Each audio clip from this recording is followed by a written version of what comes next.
Welcome back. It's the Kovacs Report, and today we're going to take a look at DC comic books out for June, which is always an exciting time of the month when the previous catalogues drop. So what I'm going to do is take a look through, talk about what I'm going to get and what I'm not going to get. So here we go. Let's do it. So let's start with Jeff Loeb, Batman 161. So I've been reading Hush. It's not bad.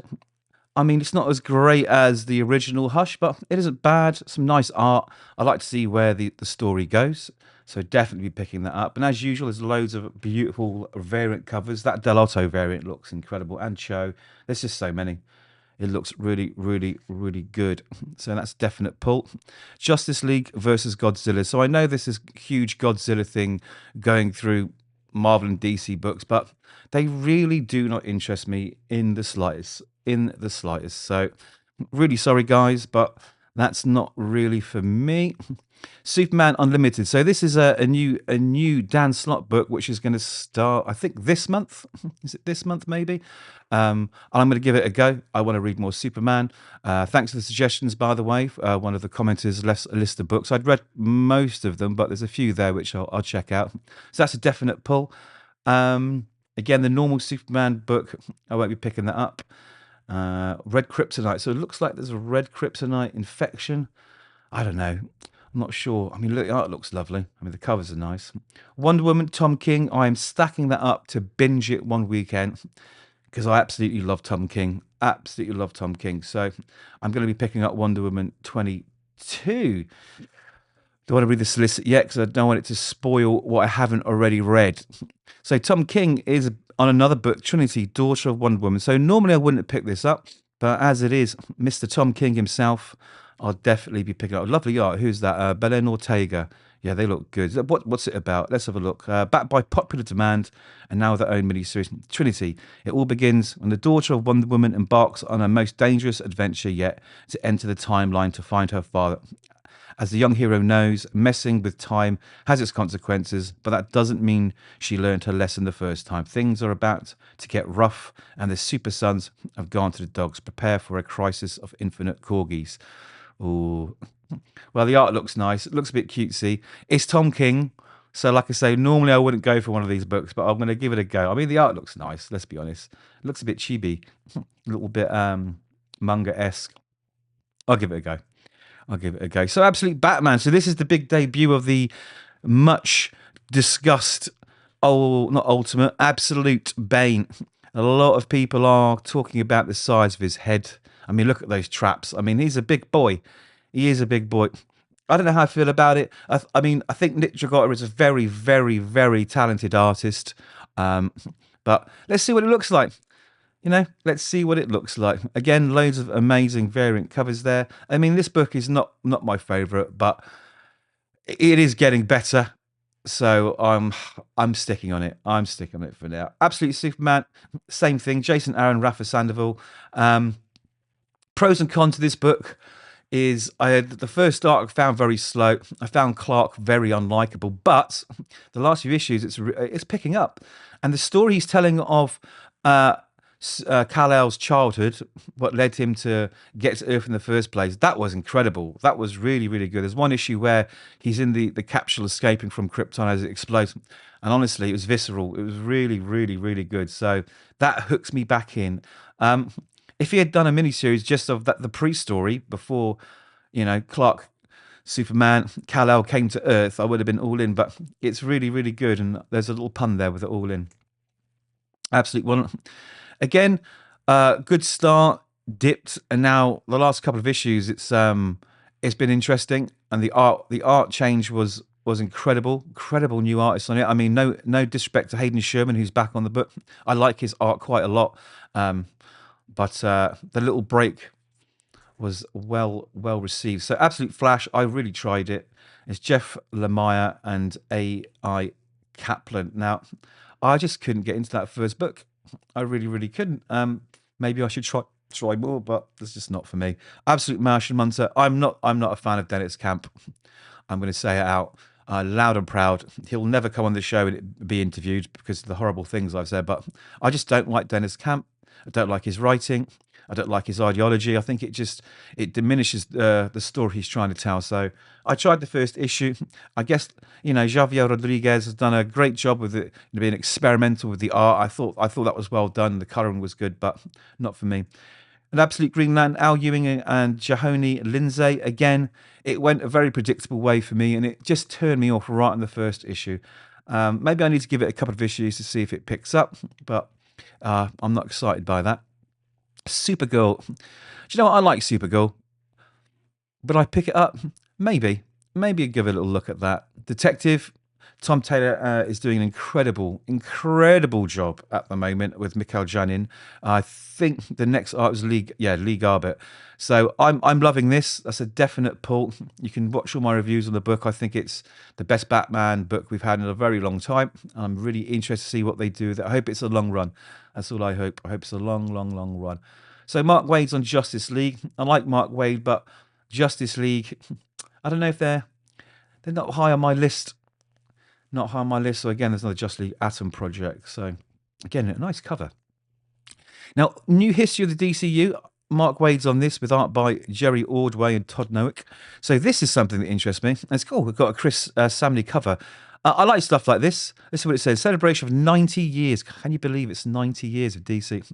Superfan and writer Mark Waid turns back time to the very beginning of the DC universe in a 4-issue miniseries drawn by some of DC's greatest artists and told by the newest chronicler of time, Barry Allen, The Flash.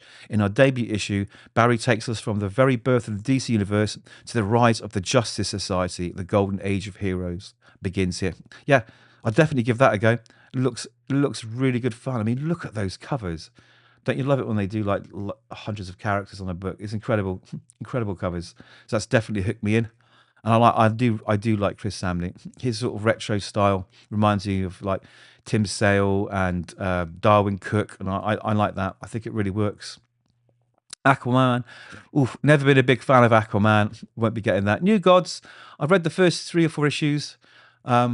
It's good. Ram V and Evan Kaggle, they're a great team together. Their Dawn Runner was incredible. I just need to do a bit of wikiing and learn a bit more about the New Gods themselves, because I don't have the knowledge, I'm finding it hard to understand who's who and what's what. So that's no reflection on the book. It's very, very well written and beautifully drawn. So I'm definitely going to pick that up. So Mark Waid's on Action Comics. You know what? I might pick it up because Mark Waid's on it. Yeah, I think I'll do that. So witness Mark Waid's triumphant return to the title alongside rising star artist Skylar Partridge as they take Clark Kent back to his early years on Kent Farm. This can't-miss story with ties to the present takes the Boy of Steel to unexpected heights as he figures out what being a hero truly means. First crowd. Wow. Do you know what I've done, guys? I think I've got myself into another Superman book. Okay, I'm sold. Looks good. I'm up for it. Harley Quinn. I'm trying to catch up on the run. Has there been a creative team change on this? Maybe, maybe not. I'm trying to catch up on Harley Quinn. She's one of my favourite characters. I love her. I'll be picking that back up.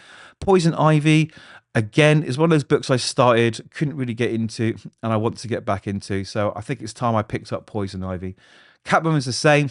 She's had some incredible runs, but I felt the series dipped, but I will be picking it up. Nightwing, comic Dan Watter's Nightwing isn't for me. Taylor and Redondo's run, and it was so phenomenal. I'm finding it hard to find anyone else writing the book as good. Let's have a look. The Flash. Not a big fan of the Flash. I'm sure lots of you out there love the Flash, but it's not for me. Same with Green Arrow, Green Lantern. They've never been big on my list. Jerry Adams. Oh, I don't know. Maybe that could swing me just to try it. Oh, look at this. Jay Lee. I love Jay Lee. Anything with Jay Lee cover on, it could be anything. I don't care. I have to read. I have to read it. I love Jay Lee's work. It's incredible. Now, Ryan North is writing this. I'm kind of touching with his Fantastic Four over on Marvel and a couple of others books. He's not blowing me away, but like I say, this story in the latest Fantastic Four 31's really piqued my interest. So I'm hoping I can discover a new creator that I like. I might read some more of his stuff, but I'm not sure. But Crypto, the last log of Krypton, #1. You can't not read that. I mean, look at that cover. Look at it. Woo. Secret Six. Tried the first issue, not bad. not bad at all. Not a big fan anyway, so I just, I didn't care really get Mr. Terrific's not really a big one in my book.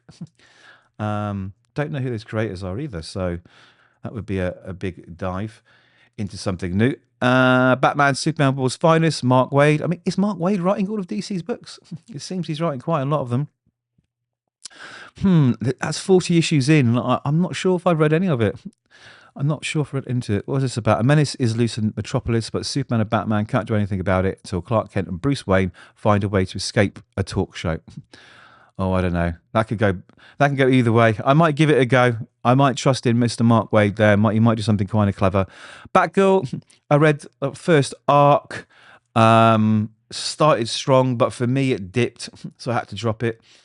Titans, I'm not a big fan of Titans. Won't be picking that up. Or JSA, although I do like that cover. That cover does look good. Some of that retro stuff really pulls me in. Robin and Batman, Jason Todd. Right, I'm going to give this a go. What's it all about? So Dustin Nugent and art, which is always a bonus. Batman has a new Robin, a rash, impulsive, reckless kid with a troubled past, who Batman was certain he could mould into Gotham's next crime fighter. But can the Dark Knight save Jason Todd from the darkness within himself? And when a mysterious new villain sets his sights on Jason, Batman finds himself doubtful that even he has what it takes to train the anger and torment out of his new young ward. Now, this sounds good. I like the bit more darker, more sort of psychological stuff. So that looks fantastic. Look at the variant covers there. Oh, they've done a nod there with that variant cover, little cover swipe. Looks really cool. Batman and Robin, Philip Kennedy Johnson. Now I don't know why, but I've started noticing his work, and I'm really loving it. So I have actually acquired Batman and Robin, the first 20 issues, and I'm gonna pile drive through those and pick it up because I like it. I like his styles. We've got art by Harvey Fernandez, so that's a new creator for me. I'll have a look at that. Batman Robin Year 1A. Again, it's one of those books I started. Beautiful art. The story's okay, but I didn't stick with it, which is weird because I usually do. It reminds me of sort of Batgirl Year 1, which I think is one of the most phenomenal DC books of all time. That was incredible. Fire Nice. Okay, that's not for me. And that's going to be made for a very specific audience, and I am not that specific audience. The title is pretty good. I've been reading that. First few issues. I'm waiting for the trade. So this is issue 5. So that should be the first arc, I imagine. So I'm going to pile through that and do a review on it. Birds of Prey. Kelly Thompson. Yeah, I'm going to pick that up. It's usually a pretty good book. Batman Dark Patterns. Now Dan Waters is another one. I mean, he's got Nightwing, and I find that. I just don't get on with it. Hayden Sherman's on the art as usual. We all know he's pretty cool, but it's just not floating my boat. I just got a bit bored. I mean, let me know if it picks up after issue 3. But for me, I just got bored. I got really, really bored. DC Pride, of course, great book for a specific audience, which isn't me, but I'm sure there's some good stories in there. Resurrection Man. Right, this is something which may or may not have just started, which I'm definitely going to read. So hopefully it's good. I mean, again, it's Ram V, and I like Ram V stuff. Anand RK, is that how you pronounce his second name? I'm not sure, but I'm going to give that a go. It's a character I know nothing about, but it's a writer I trust, so definitely on that. So Green Lantern Dark, Tate Bromble and Werther Della Edera. I hope I get these names right. With terrorists lurking around every corner, the Green Lantern and her band of misfits fend off the dark with campfire stories. Their tragic pasts and deeply held secrets revealed as they cut a blazing path through New England, freeing town after town from the evil sorceress Damona's iron grip. You know what? I haven't read that, and I might pick it up. I might go and I like the covers. I might pick that up. That sounds interesting. DC versus Vampires. Matthew Rosenberg is a great creator. He's one of my favourites. So again, because I'm sort of rediscovering a lot of DC, I think I'll pick that up and see what's what. Let me know if it's any good. Peacemaker Presents. Now, this is another one of those books where I'm just going to wait for the trade. I mean, it's Peacemaker and his Eagle. Sounds funny. I hope it is. So I'm definitely going to be reading that and doing a review. Okay, so these are the kiddies books, which I don't really touch. DC and Sonic, Teen Titans Go. And now we're on to the facsimiles, which we get every month. Okay, so obviously We've got all the Batman stuff, all the Hush facsimiles. Not really into the facsimiles at all. Lots more facsimiles.